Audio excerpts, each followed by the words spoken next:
Hey YouTube, welcome back to my channel. If you're new here, my name is Ted Neum. I'm a food, beverage, and portrait photographer based out of Philadelphia. I recently picked up the R6v and its kit lens, the 2050. Ooh. I'd show you it, but I'm currently recording with it, so full-on Canon.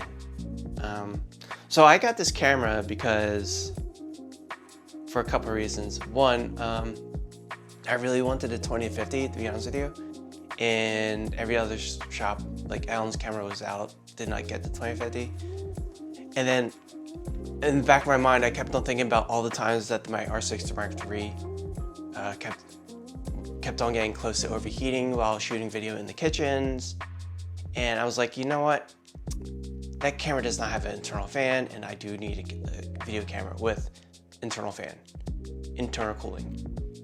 And the C50, as amazing as it is, with shutter angle, a cine menu, and time code, doesn't have IBIS, but that camera is a lot of camera, and then top panel. Audio top panel is sick, don't get me wrong. But it is very much way too much of a video camera for me, especially with my work.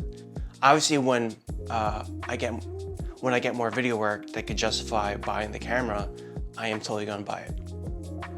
But for right now, when I'm mostly just doing social media videos and these YouTube videos and that sort, I felt that the R6v would be a perfect bridge to that area.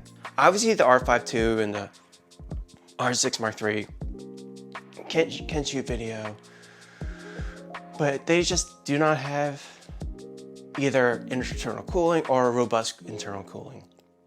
The R5 II has a fan, but it's not as robust as this one or the Canon cine bodies. So if you're shooting in like a hot kitchen by the stove all the time, the heat, ambient heat, is definitely going to make in conjunction with the heat from the sensor, is going to make the camera super hot. And yeah, that's a no go for me. I'm going to test this camera out. I'm going to see if Chad will let me in the kitchen to shoot some video with this one and to test it out.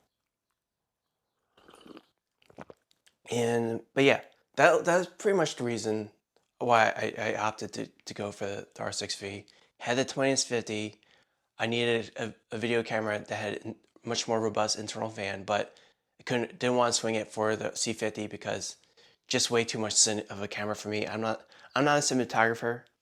I wish, obviously that's what I want to move my work towards, but I have to get the tools I need right now. Obviously, it'll be a great aspirational purchase, just like the C400, much down the line. But for right now, for what I use and do, the R6v covers the majority of my bases. So that's why I decided to get the R6v. I mean, the base price of the R6v is $2,500, so it's like $300 cheaper than the R6 Mark III. So it's not too bad in terms of cost. Obviously, everything's too expensive, and I don't want to be spending so much money. But again, having a much more capable video camera in the kitchens is way more important for me than that, because this is the work I want to pursue. And again, I will rent the C50 when I need to. But yeah, my initial impressions of this camera is it's way lighter, especially with the 2050 on there, than the R6 Mark III or the R5 Mark II. But that's to be expected because the materials that they use for the body is much more plasticky, which doesn't really make me think it's going to be durable, but I just put a cage on it, so it gave it some heft and some protection. But it's much more on a line of more ways to rig this out. But yeah,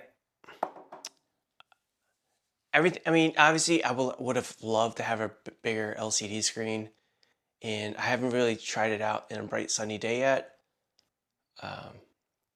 which is, from what I read, is not gonna be fun. But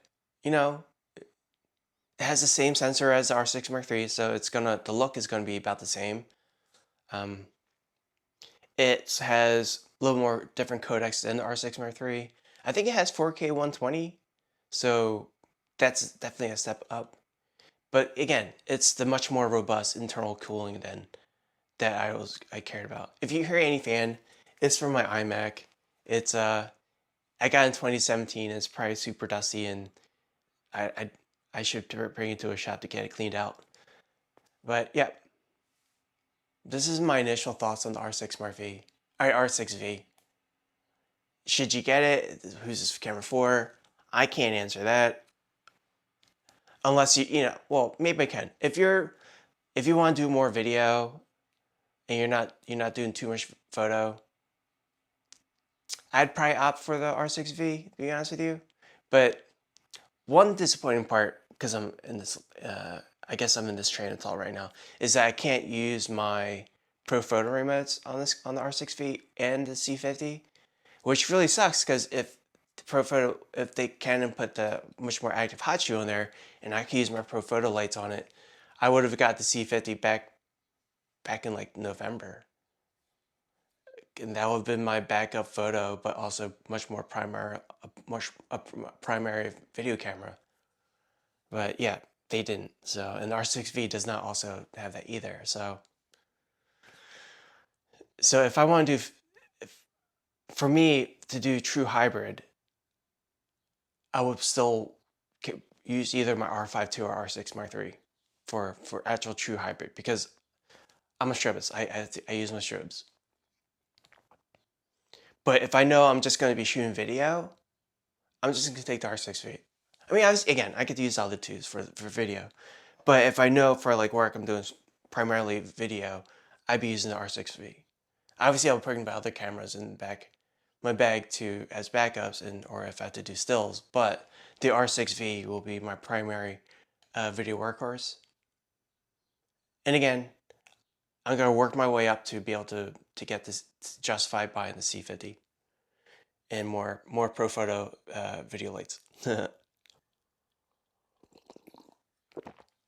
That said, I still love my Pro Photo video light. It's still heavy and clunky, but the light output's beautiful. It's strictly 5600 Kelvin, so it's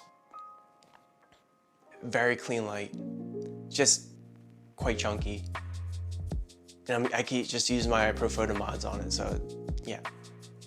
Anyway, so that's this video. I just want to give a little quick impressions of the R6V out there, and then should you get it?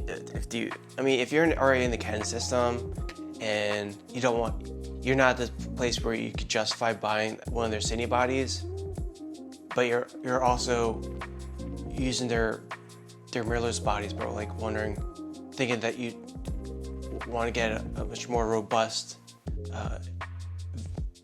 video camera with much more robust internal cooling, I'd say go for the R6V.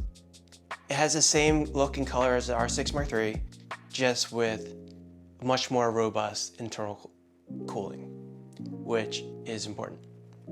So that's my thoughts. I'll put out a different, much more thought out video of my actual usage of this camera and that sort later down the line. But so far, I really like this camera. It feels like a Canon that I'm very used to. Obviously, if there was more robust buttons and that sort, that'd be great. But for this price of this camera, it's pretty good. So that's it for this one. I wanted to see what this looks like, and I'll see you in the next one. If you stayed this long in this video, I appreciate it, and I hope you subscribe. It helps me know that there's an audience for my videos as I try to improve my video work. And yeah, so if you want to stay with me on this video journey, I'd love to have you along, and like and subscribe. I'll see you. Chat to you soon. Bye. Peace.